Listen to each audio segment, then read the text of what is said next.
Hey everyone, welcome to Penguin Storytime.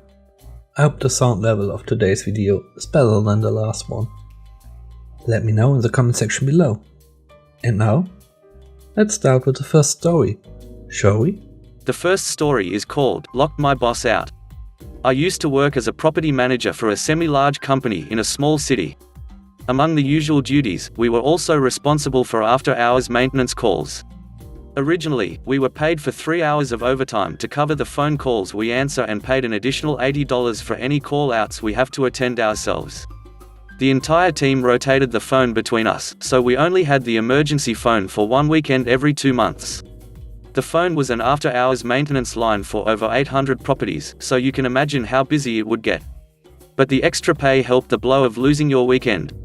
This was not a problem until our boss wanted to crack down on overtime hours. I very much doubt you are working 3 hours whilst you have the emergency phone.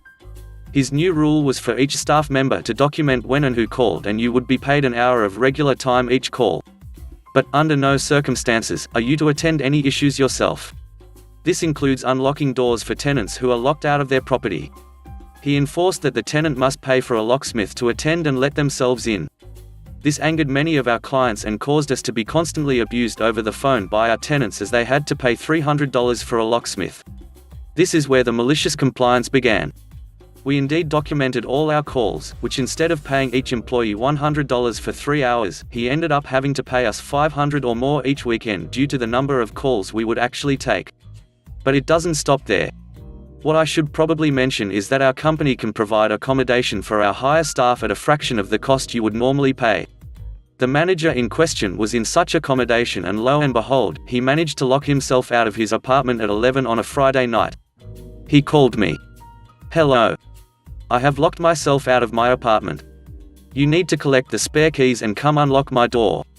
"I am very sorry, manager. But I cannot do that." "Excuse me? Why not?" "Unfortunately, you have instructed me not to attend any call-outs, under any circumstance. I can, however, send you through the number of our preferred locksmith to come let you in." After a few choice words, the manager hung up and phoned a locksmith. Let's just say, after he had to fork out $300 for an after-hours locksmith, he changed our ability to attend call-outs. The next story is called If He Defends Himself, He Won't Get in Trouble. Years and years ago, when my oldest son was about 4, we had him in a pretty good daycare center about a block or two from where we both worked. After a while, though, we started getting incident reports, usually with one other boy biting my son. We complained after the second event and were assured it wouldn't happen again. But, of course, it did. Now, we really liked the daycare teachers and caregivers. It was just the administrator who wasn't very good. She wanted to avoid confrontations. She tried to calm us down. She didn't want to confront the other parents. Basically, she did nothing and hoped things would go away. Finally, in one meeting after yet another biting incident report, I asked why the biter didn't get suspended or kicked out. Well, he hadn't hit my son. So if he hit my son, he'd be out. But not for biting? No, that's what the rules say. It was something stupid about infants crawling around occasionally gnaw on another, and they didn't know better. So they made a one-size-fits-all rule. The director suggested that my son really should defend himself. I'm sure she was thinking of pushing the biter away, or staying away from him, or calling a teacher. Something very passive, which is what she always advocated. Okay, let me make sure of this. If my son defends himself, he won't get in trouble? No. Okay, I can work with those rules. I got a wicked grin, and my wife got a little worried. My son and I had a little project out behind the garage for quite a few evenings. The next time the biter got my son, he laid him out. Really laid him out, just like I'd taught him. So we got summoned from work to a meeting at the daycare with the director and the other kids' parents. They were rather furious. So I waved the stack of incident reports of their young whelp biting my son. But my son hit theirs. Hitting was a suspension offense. With a grin, I repeated what the director had told me. That he was allowed to defend himself. He did so, just a bit aggressively. She nodded that I was right, cringing at having her own words used to defend what my son had done. The other kid was kicked out. The director wasn't happy with me, but as I told her, I knew I was going to have to take my kid out behind the house and teach him to defend himself. I didn't think it would be before kindergarten, though. I asked her if she'd have rather my son defended himself, or that I'd have called Children's Protective Services, and she would have probably lost her job. She really didn't like me and was glad when we left. The third story is called Fair Payments. In university, I and two of my friends decided to rent a flat together. When we were living there for 1 year, I met my girlfriend and she came to our place quite often. After another year or so, she finally moved in with us, paying her part of the rent. One of my friends was a great roommate. He always kept the shared areas clean, wasn't too loud and always helped out with stuff. However, the other roommate was of the kind that made you want to never live in a shared flat again. He was making a lot of mess without cleaning it up and so on. Let's call him Alex.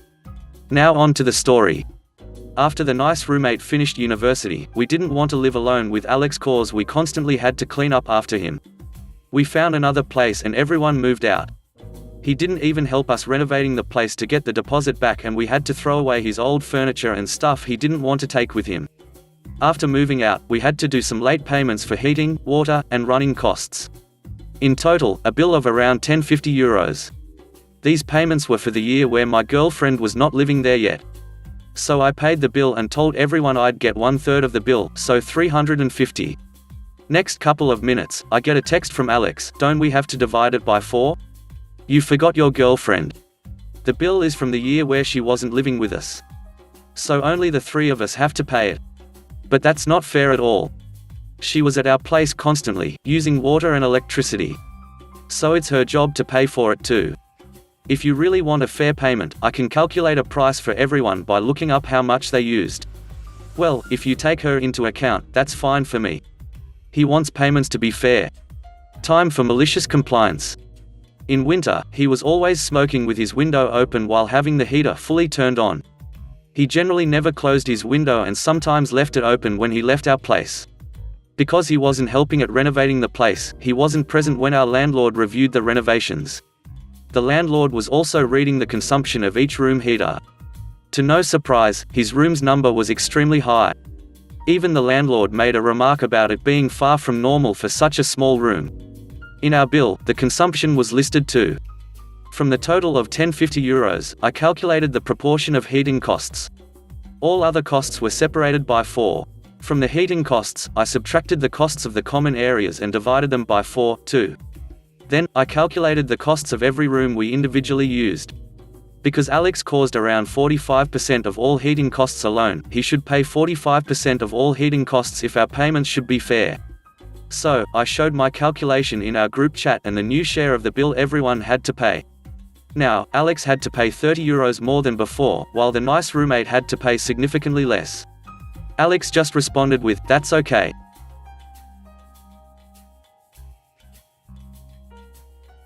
The last story is called Burrito Compliance. I work at a corporate fast food place in Michigan. And I won't get into too much detail because it will definitely give away where I live.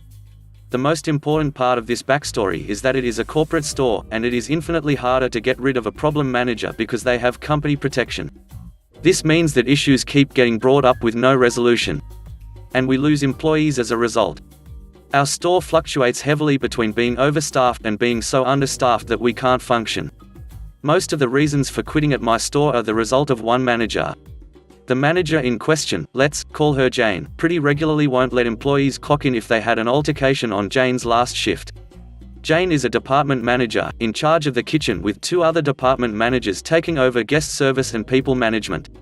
Now a fellow crew member, Terry, had recently changed her schedule because of class and was mistakenly scheduled 4 shifts outside her new availability. No problem, right? Wrong. All 4 of these wrongly scheduled shifts were Jane's shifts. They had a 3-hour-long fight about clocking in on Terry's 5th shift for the week because our scheduling manager and general manager both weren't answering their phones. Terry and I are both cross-trained in grill and in service, and most of the time, I am stuck back in the grill with maybe 2 or 3 more people. And Terry, being scheduled outside her availability, did screw me, but I didn't blame Terry for leaving me a man down. It is safe to say that these 2 hate each other. Very much. Something to understand about this chain in the United States is that most of the stores don't roll their own breakfast burritos. We are given the mix, tortillas, and cheese.